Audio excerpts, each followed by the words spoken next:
ప్రార్థన చేసుకుందాం. పరిశుద్ధుడా, మీకే స్తుతులు స్తోత్రాలు చెల్లిస్తూ ఉన్నాం. ఈ ప్రాతకాల ఆరాధనలో తండ్రి, మీ సన్నిధి నిత్యము మాతో ఉంచండి. ఆరాధన అంతటలో మహిమ ఘనత ప్రభావాలు మీకు ఆరోపిస్తూ యేసు ప్రభు వారి పరిశుద్ధ నామమున వేడుకొనుచున్నాము తండ్రి. ఆమేన్.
ప్రియులారా, ఈ ఉదయకాలపు ఆరాధన కొరకు ఏర్పాటు చేయబడిన పరిశుద్ధ లేఖనాన్ని మనం చదువుకుందాం.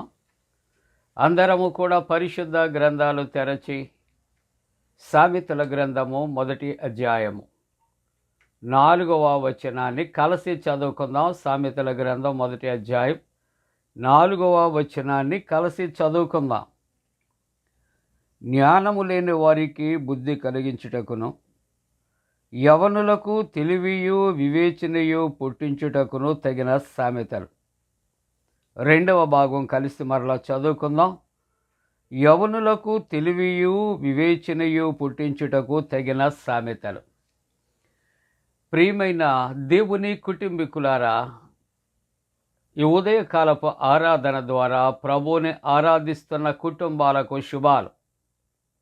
జన్మదినాలు, వివాహ దినాలు జరుపుకుంటున్న మీ అందరికీ కూడా యేసుక్రీస్తు ప్రభువారి పరిశుద్ధ నామమున పండు prince and sisters YouTube channel ద్వారా శుభాకాంక్షలు తెలియజేస్తూ ఉన్నాం. మంచిదండి, మీరంతా క్షేమంగా ఉన్నారు కదా. దేవునికి వందనాలు చెల్లిందాం.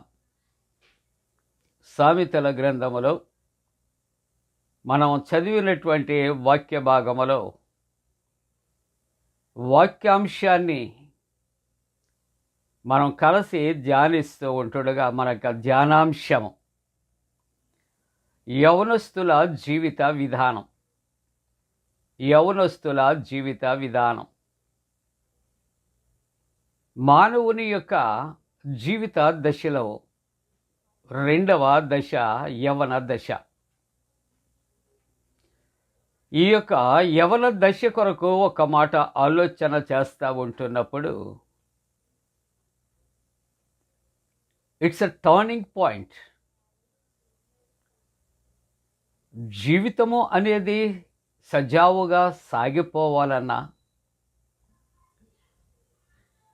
లేకుంటే ప్రమాదకరమైనటువంటి మలుపులు తిరగాలి అన్న యవ్వన కాలమే. యవ్వన కాలములో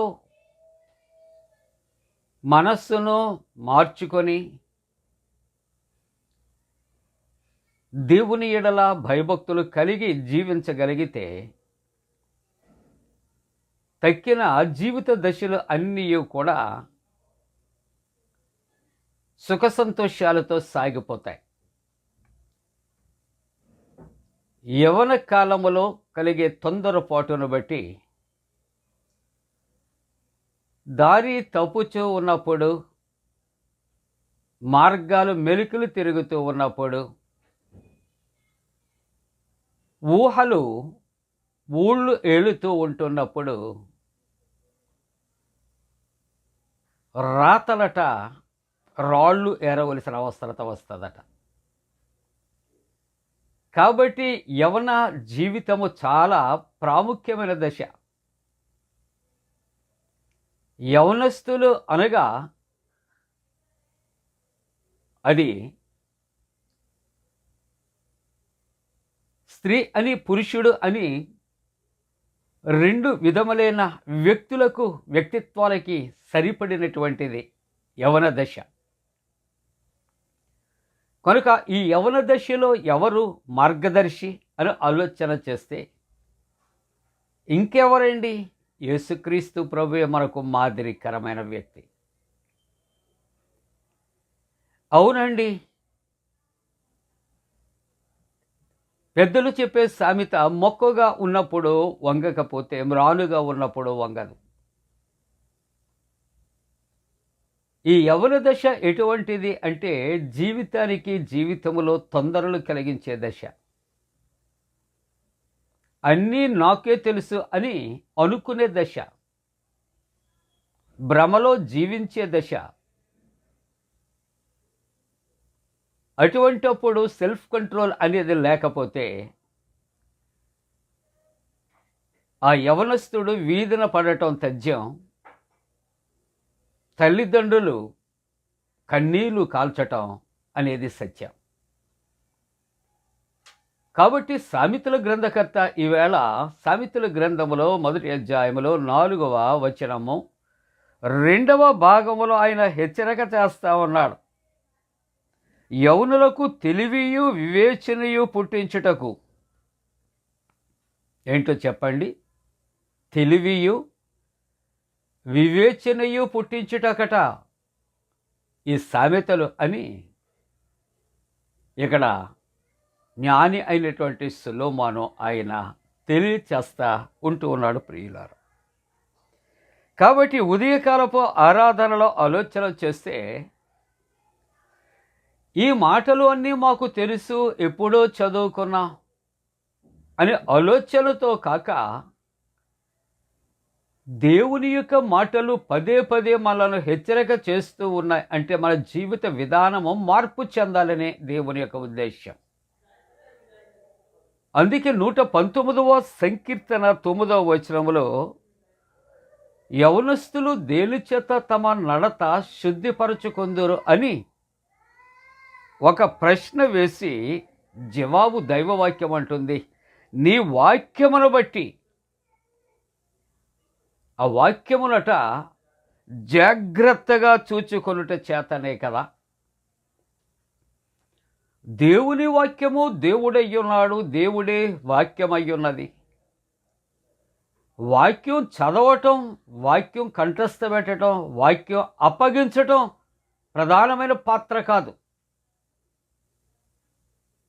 ఆ వాక్యమయ్యున్న దేవుని జాగ్రత్తగా మనం చూడాలి, జాగ్రత్తగా పరిశీలన చేయాలి, జాగ్రత్తగా అర్థం చేసుకోవలసిన అవసరత ఉంది అని దైవవాక్యము హెచ్చరిక చేస్తూ విలాపవాక్యముల గ్రంథము 3వ అధ్యాయం 27వ వచనములో దేవుని యొక్క వాక్యము ఏమంటుంది అంటే, యవ్వన కాలమున కాడి మోయుట నరునికి అది మేలుకరమైన మార్గాలు చాలా ఉన్నాయి. దేవుడు చెప్పిన మార్గాలు. ఈ యవన బిడ్డలకు ఏది మేలు కలుగు చేస్తుంది అంటే, యవ్వన కాలములో కాడి మోయుట నరునికి మేలు. సిలువ కాడి అనేది యవనస్తులపై మోపబడాలి. ఉదాహరణకు కాడి క్రింద ఉన్నటువంటి జోడి ఎద్దులు దారి తప్పి వెళ్ళిపోవటానికి అవకాశము లేదు. ఆ కాడి అనేది వాటిని కంట్రోల్ చేస్తున్నది. వాటి భుజముల మీద బరువు మోపబడుతూ ఉన్నది. కానీ ఆత్మీయ సత్యాన్ని మనం జ్ఞాపకం చేసుకుంటూ ఉన్నప్పుడు సిలువ కాడి అనగా శ్రమల కాడి.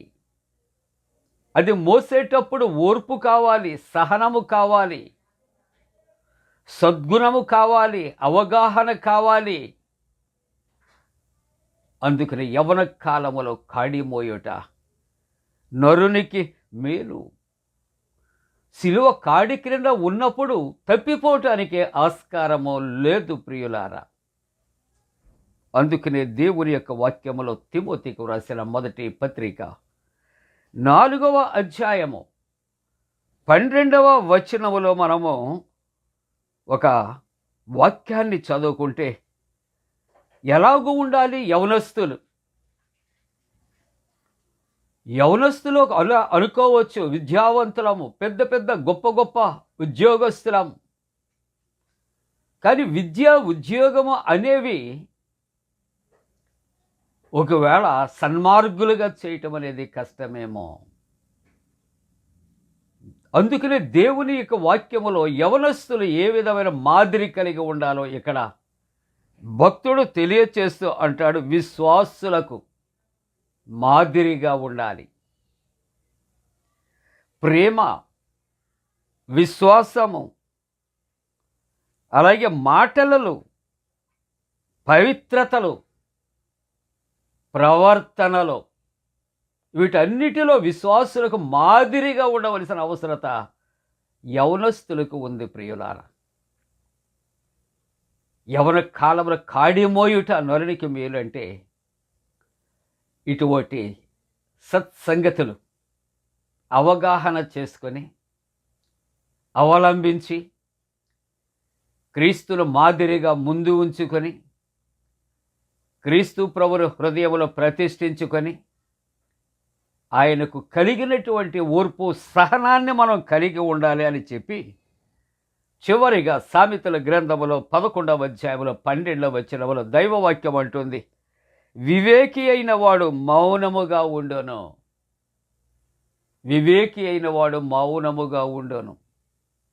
కాబట్టి యవన కాల జీవితములో దేవుని యొక్క వాక్యం అంటుంది, దేవుని సంగతులను గూర్చి వినవలసిన అవసరత, దేవుని సన్నిధిలో దేవుని ఎదుట మౌనముగా ఉండవలసిన అవసరత, మాదిరి కలిగి ఉండవలసిన అవసరత ఉందని దైవవాక్యం ఉదయకాలం యవన బిడ్డలకు బోధిస్తూ ఉన్నది. యవన బిడ్డలతో దేవుని యొక్క వాక్యం మాట్లాడుతూ యవనస్తులు జీవించే జీవిత విధానాన్ని ఈ ఉదయకాలపు ఆరాధనలో ప్రభు యవన బిడ్డలకు ఆయన తేట తెల్లము చేస్తూ ఉన్నాడు. యవన బిడ్డలారా, తొట్టిల్లుతారు అని దేవుని యొక్క వాక్యం. కానీ వాక్యము చేత సరి చేసుకోమని హెచ్చరిక చేస్తూ ఉన్నాడు. యవనస్తులారా, మీరు బలవంతులు, దుష్టుని ఎదిరించి ఉన్నారు అని ప్రభు సెలవిస్తున్నాడు. యవన బలమును, యవన జ్ఞానమును ప్రభువు కొరకు మనం వినియోగిద్దాం. అట్టి రీతిగా జీవించటానికి దేవుడు తన పరిశుద్ధాత్మ కూడిన మన అందరిపై మెండుగా, మరి ముఖ్యముగా యవనస్తులపై నిండుగా ఉండునుగాక. ఆమేన్. ప్రార్థన. పరిశుద్ధుడా, యవనస్తులు నాయన తొట్టిల్లకుండా కాపాడు. యవన కుమార్తెలు, యవన కుమారులను దర్శించు. నీ వాక్యము చేత బలపరుచు. యేసు నామమున నీ సాక్షులుగా నిలవబెట్టమని వేడుకొనుచున్నాము తండ్రి. ఆమేన్. పరలోకమందున మా తండ్రి, నీ నామం పరిశుద్ధపరచబడనుగాక, నీ రాజ్యం వచ్చునుగాక, నీ చిత్తం పరలోకమందున వేర్చున్నట్టు భూమి అందు నెరవేరునుగాక. మా ఇందిన ఆహారం నేడు మా దయచే, మా ఎడల అపరాధం చేసిన వారిని క్షమించిన ప్రకారముల అపరాధము క్షమించము, శోధంలోనే తెక కీడు నుండి తప్పించము. రాజ్యము, శక్తి, మహిమ నిరంతరము నీవే ఉన్నవి. ఆమేన్. మన పరమ తండ్రి అయిన దేవుని యొక్క ప్రేమయు, ప్రభువైన యేసుక్రీస్తు ప్రభు కృపయు, పరిశుద్ధాత్మక అన్యోన్య సహవాసము, ప్రాతకాల ఆరాధనలో ప్రభువుని ఆరాధిస్తున్న ప్రతి కుటుంబానికి తోడుగుండి సంరక్షించి కాపాడునుగాక. ఆమేన్.